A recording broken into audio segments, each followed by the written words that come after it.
नमस्कार। मैं धर्मेंद्र सोले। पेश है एक कहानी। उस कहानी का नाम है स्वर्ग में तीन जीवित चूहे।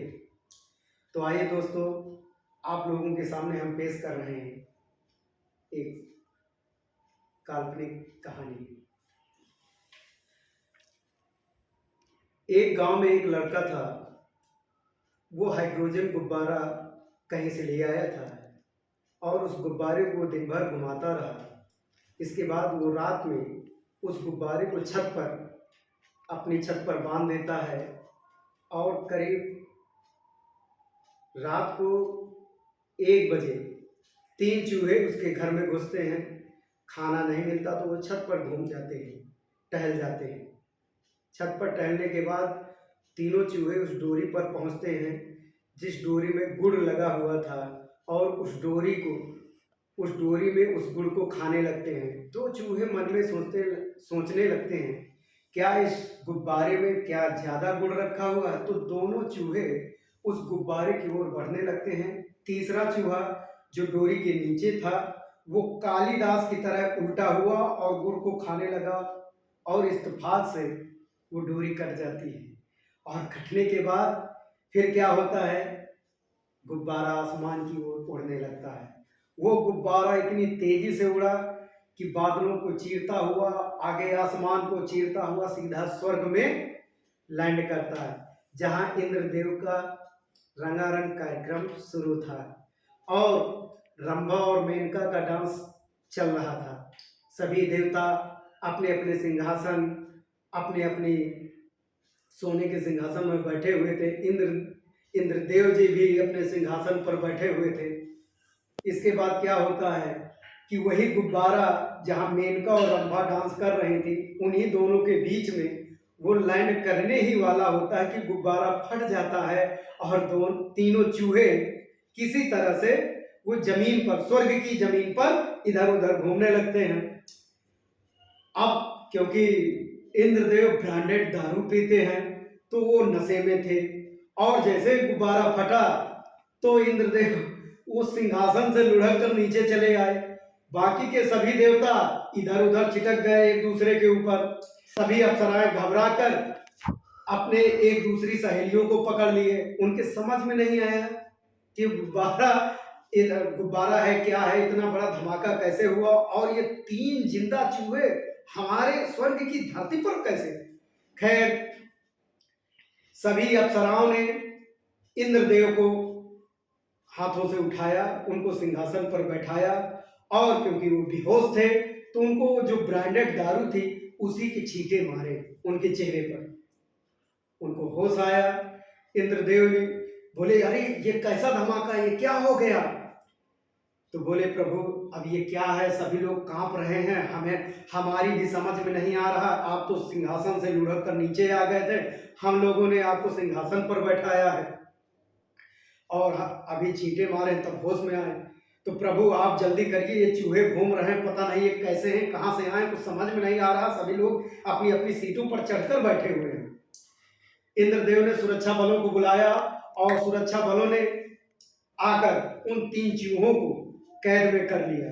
और इसके बाद इंद्रदेव ने फिर एक देवता को बुलाया और देवता से कहा, अग्निदेवता को बुलाया और अग्निदेवता से कहा, ऐसा करिए, एक विशेषज्ञों की टीम आप बुलाइए और उस टीम से ये जांच रिपोर्ट करवाइए कि ये जो चूहे आए हैं कहाँ से आए हैं, इनका उद्देश्य जीवाणु विषाणु तो नहीं लगे हुए हैं। वो अग्निदेव इंद्रदेव की आज्ञा का पालन करते हैं और त्वरित अपनी विशेषज्ञों की टीम की मीटिंग के लिए, उनको समझाने के लिए जैसा भी हो, वो रवाना हो जाते हैं। इधर सभी देवता बहुत जोर जोर से शोर मचाने लगते हैं, उनके पास जाते हैं। और फिर क्या होता है कि सीधा सीधा सभी देवता यमराज को दोषी मानते हैं कि मानो ना मानो यमराज इसमें दोषी हैं, उन्हीं का हाथ है इस धमाके में। जयंत जो इंद्रदेव के बेटे हैं, उन्होंने उन देवताओं का समर्थन किया और पिताजी से कहा कि पिताश्री सही बात है, इसमें पूरा पूरा हाथ यमराज और चित्रगुप्त का है। तो क्योंकि कई दफा हमारे यहाँ स्वर्ग में वो आए हैं रंगारंग कार्यक्रम देखने के लिए, या छठी चिल्ला मुंडन कोई भी कार्यक्रम हमने बुलाया, और जहाँ यहाँ हमारी ये जो अप्सराएं हैं नाचती रही हैं, तो यमराज और चित्रगुप्त आए हैं। तो एक बार जो पिछली बार आए थे, जयंत कह रहे हैं कि जब पिछली बार आए थे तो हमें अच्छी तरह से याद है, जब यमराज और चित्रगुप्त रात भर उन्होंने मेनका और रंभा का डांस देखा था, और उस डांस को, उनके डांस को देखते देखते उनको बड़ी खतरनाक निगाहों से उनको देख रहे थे, घूर रहे थे। और सुबह होते ही आपसे उन्होंने ये भी कहा था कि इंद्र महाराज, अगर आप इन दोनों अप्सराओं को हमको दे दोगे तो ये हमारे दरबार की शोभा होगी, क्योंकि ये दोनों बड़ी कटीली नचनियां हैं। तो इंद्रदेव को बहुत गुस्सा आ गया जब जयंत जी ने ये प्रकरण पुराना सुनाया कि ऐसे ऐसे, क्योंकि कई इल्जाम यमराज पर सभी देवता भी लगा दिए थे, और अंत में जयंत ने भी कहा, और जो मेनका और रंभा थी, जयंत का समर्थन इंद्रदेव के सामने कर दिया कि हाँ महाराज, ये यमराज जब भी आते हैं तो ये अपनी मोछों को ऐसे ऐसे हमारे सामने घुमाते रहते हैं। तो उनको बहुत क्रोध आ गया इंद्र को, और उन्होंने क्या किया, वायुदेव को बुलाया और वायुदेव से कहा कि ऐसा करिए कि आप सीधा यमराज और चित्रगुप्त को तुरंत हमारे सामने पेश करिए। वायुदेव तुरंत चले गए हैं, और इधर क्योंकि स्वर्ग लोग है, और स्वर्ग लोग में अप्सराएं यहाँ रंग बिरंगे अलग अलग कलर की होती हैं। कोई हल्के गुलाबी रंग की होती है, कोई हल्के पीले रंग की होती है, कोई हल्के नीले रंग की होती है, कोई हल्के काले रंग की होती है। मतलब जिनका जो रंग है बहुत ही सुंदर है, अलग अलग रंगों की वो देखती हैं। और ये स्वर्ग का हम वर्णन यहाँ इसलिए कर रहे हैं कि स्वर्ग में अप्सराएं ही होती हैं, देवता होते हैं, इसलिए सबके मन में ये लालसा होती है कि स्वर्ग की अप्सराएं कैसी होती हैं। तो जो स्वर्ग में है ये काल्पनिक नहीं है, यथावत है, ऐसा है, ऐसा माना जाता है। और ये दिव्य आभूषण भी कहते हैं पहनती हैं, इन्होंने दिव्य आभूषण पहना है। ये जब इनके मन में आता है तो ये आभूषण आ जाते हैं, और जब मन में नहीं रहता कि हमें आभूषण नहीं पहनना तो ये गायब हो जाते हैं। और ये अप्सराओं के जो साड़ियां हैं ये नेट वाली हैं, अर्थात ये नेट की साड़ी होती हैं, और इनके जितने नेट की साड़ी पहनती हैं इनके सब आर पार नेट बोल्ट सब दिखते रहते हैं। खैर, जो गए थे अग्निदेव, तो उन्होंने विशेषज्ञों की टीम को ले आए हैं, और वो लाते हैं। इसके बाद विशेषज्ञ टीम उन चूहों के पास जाती है, और उन चूहों की रिपोर्ट तैयार करने के लिए वो जुट जाते हैं। इधर यमराज जी आते हैं, और चित्रगुप्त भी आते हैं। यमराज और चित्रगुप्त का वार्तालाप शुरू होता है, लेकिन जैसे ही यमराज आए हैं तो इंद्रदेव ने गरम गरम दो गोले रूपी प्रश्न छोड़ दिए हैं। उन्होंने कहा है कि ये आपकी घोर लापरवाही की वजह से हुआ है। आप किस ब्रांड की दारू पीकर सो जाते हैं, कुछ समझ में नहीं आता है, और यहाँ 3 जीवित चूहे आ गए हैं। आप कैसे यमराज हैं? यमराज कुछ नहीं बोलते हैं, चुपचाप सिर झुकाकर खड़े रहते हैं। और उधर विशेषज्ञ दलों की टीम रिपोर्ट बनाकर आ जाती है, और इंद्रदेव के सामने पेश करते हैं। इंद्र जी को कहते हैं विशेषज्ञ लोग, जो उनके अध्यक्ष होते हैं, नियुक्त करते हैं। उन्होंने कहा है कि महाराज, ये जो 3 चूहे आए हैं, ये तीनों चूहे मृतलोक की धरती भारत से आए। इनका यहाँ आने का उद्देश्य कुछ आपको संदेश देना है। जो ये बड़बड़ा रहे हैं, कुछ कह रहे हैं, लेकिन इनकी भाषा हमारे समझ में नहीं आ रही। तीसरा जो है, ये इनके कोई ऐसे जीवाणु विषाणु नहीं मिले हैं कि आपको या हमको स्वर्गलोक में कोई खतरा हो। बस इनकी ये भाषा समझ में आ जाए कि ये क्या मैसेज देना चाहते हैं, तो आगे का रास्ता निकले, कि इनका उद्देश्य पूरा हो जाए कि ये किस लिए इस धरती में आए हैं। बस इनकी भाषा एकमात्र सिर्फ हमारे एक नारद मुनि हैं जो इनकी भाषा समझ सकते हैं। अगर नहीं समझ पाए तो उनके पास ठोस उपाय होगा, क्योंकि थोड़ा इनकी भाषा हमें कठिन लग रही है। उन विशेषज्ञों की टीम ने कहा। नारद जी ने तुरंत इंद्रदेव ने तुरंत नारद जी को स्मरण किया है। नारद जी तुरंत उपस्थित हो जाते हैं और इसके बाद नारद जी का स्वागत करते हैं इंद्रदेव। नारद जी पूछते हैं, क्या बात है इंद्रदेव, इतने घबराए हुए क्यों हैं? आप ही नहीं, सभी देवता इतने घबराए हुए क्यों हैं? क्या मुझे लगता है कुछ स्वर्गलोक में बहुत बड़ी मुसीबत आ गई है। इंद्रदेव कहते हैं, मुसीबत ही नहीं, महा मुसीबत आ गई है, और ये सब यमराज की वजह से आई है। पता नहीं ये कैसी ड्यूटी निभाते रहते हैं, और इन्हीं की वजह से ये यहाँ घुसपैठ की गई है, इसी का कारण है। तो इंद्रदेव फिर कहते हैं, नारद जी, हमने जो आपको स्मरण किया था, कृपया वो 3 चूहे हमने कैद कर रखे हैं, उनकी भाषा हमारे समझ में नहीं आई, आप उनकी भाषा को समझिए, वो क्या मैसेज हमारे तक पहुंचाना चाहते हैं, और उस मैसेज को हमें बताइए तो हम उसका हल निकालें, क्या करना है क्या नहीं करना। इंद्रदेव नारद जी को चूहों के पास ले जाते हैं। नारद जी सुनने का प्रयास करते हैं, समझने का प्रयास करते हैं, लेकिन वो समझ नहीं पाते हैं, और इंद्रदेव से कहते हैं कि ये चाइनीज भाषा में बात कर रहे हैं और हमारी भी समझ में नहीं आ रहा है, क्योंकि चाइनीज भाषा मैं जानता नहीं हूँ। ऐसा करिए, इस भाषा को सिर्फ मात्र एक समझने वाले हैं, गौरी सुत। अगर आप गौरी पुत्र को या सुत को उनको बुला लेते हैं तो वही कुछ रास्ता निकालेंगे, उनके इस भाषा को समझकर वो अब तक मैसेज पहुंचा देंगे। इंद्रदेव जी ने तुरंत गौरी पुत्र को बुलाया है, गौरी पुत्र आए हैं। उन्होंने कहा, गौरी पुत्र का स्वागत किया गया है सभी के द्वारा, और गौरी पुत्र से कह रहे हैं कि प्रभु, इंद्र जी कह रहे हैं कि प्रभु आप ऐसा करें, हमारे स्वर्गलोक में 3 जीवित चूहे आए हैं और ये कुछ मैसेज देना चाहते हैं, और इनकी जो भाषा है वो हमारे तक समझ में नहीं आ रही। नारद जी प्रयास कर चुके हैं, तब भी समझ में नहीं आ रहे।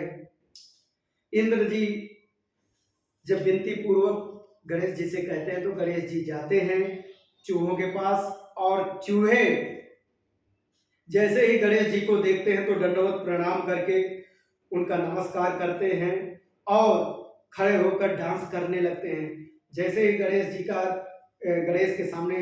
जी के सामने वो डांस करने लगते हैं तीनों चूहे, तो गणेश जी हाथ उठाकर इशारा करते हैं कि आप डांस बंद करें और वार्तालाप जारी करें। खैर चूहे अपना डांस बंद कर देते हैं और इसके बाद गणेश जी वार्तालाप होती है। गणेश जी जैसे उनकी बातों, तीनों चूहों को अलग अलग बातों का वर्णन सुनते हैं, गणेश जी जोर से हंसते हैं और डांस करने लगते हैं। तो इस समय जो माहौल स्वर्गलोक में दहशत भरा हुआ था, गणेश जी के नाचने से स्वर्गलोक में खुशी का माहौल छा जाता है और सभी देवता मन से झूमने लगते हैं। लेकिन अब गणेश जी की बारी है कि उनकी भाषा का जो उन्होंने मनन किया, जाना, उस भाषा के द्वारा वो मैसेज इंद्र जी को बताएं। गणेश जी इंद्र जी को बताते हैं और कहते हैं कि रोक देना बेटू। देवराज इंद्र को चूहों द्वारा लाया हुआ संदेश बता रहे हैं। गणेश जी कह रहे हैं कि पहले चूहे का कहना है, हम मृत्युलोक में भारत देश की धरती से आए हैं तथा वहां के वर्तमान प्रधानमंत्री श्री नरेंद्र मोदी का संदेश लाए हैं। मोदी हैं तो मुमकिन है। दूसरे चूहे का कहना है कि मैं त्रेता युग में जब राम भगवान ने अयोध्या की धरती पर जन्म लिया, वहां पर हमारे मोदी जी ने एक भव्य विश्व विख्यात मंदिर बनवाया है और उस मंदिर में 22 जनवरी को प्रभु राम लला की मूर्ति की प्राण प्रतिष्ठा है, इसलिए उस दिन को ऐतिहासिक बनाने के लिए भारत के हर घर में दीपक जलाया जाएगा। इसलिए यह संदेश को लेकर इसीलिए यह संदेश को लेकर हमको स्वर्ग में भेजा गया है कि स्वर्ग में भी सभी देवताओं द्वारा 22 जनवरी को दीपावली मनाई जाए। जय श्री राम। तीसरे चूहे का कहना है कि अगर इंद्र जी मान जाते हैं तो बहुत अच्छा, अगर नहीं मानते हैं तो मोदी जी ऐसे प्रधानमंत्री हैं कि चुनाव में कभी हारते नहीं और उन्होंने चुनाव में अच्छों को सिंहासन से उखाड़ फेंका है। विरोधी भी पानी भरते हैं। अगर स्वर्ग में उन्होंने चुनाव की घोषणा की तो फिर ना रहोगे तुम, ना रहेगा ये सिंहासन और ना रहेंगी ये रंग बिरंगी अप्सराएं, क्योंकि मोदी हैं तो मुमकिन है।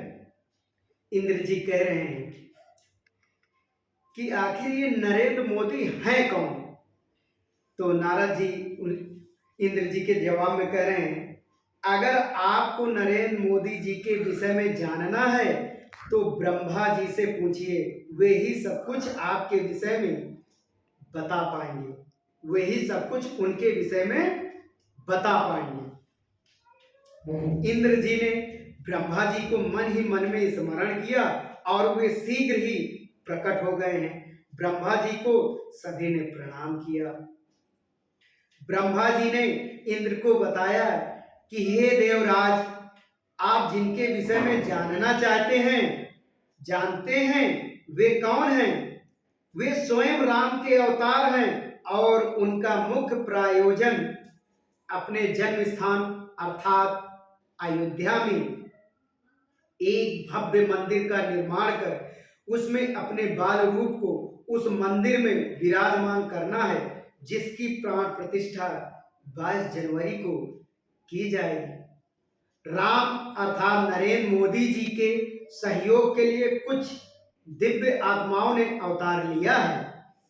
जैसे हनुमान जी ने आदित्यनाथ योगी जी के रूप में जन्म लिया है, जो वर्तमान में उत्तर प्रदेश के मुख्यमंत्री हैं, और अमित शाह के रूप में स्वयं सुग्रीव जी ने अवतार लिया है, जो वर्तमान भारत के गृह मंत्री हैं, तथा आरएसएस प्रमुख मोहन भागवत जी स्वयं जामवंत के अवतार हैं, जो एक संरक्षक और मार्गदर्शन के रूप में अवतार लिया है।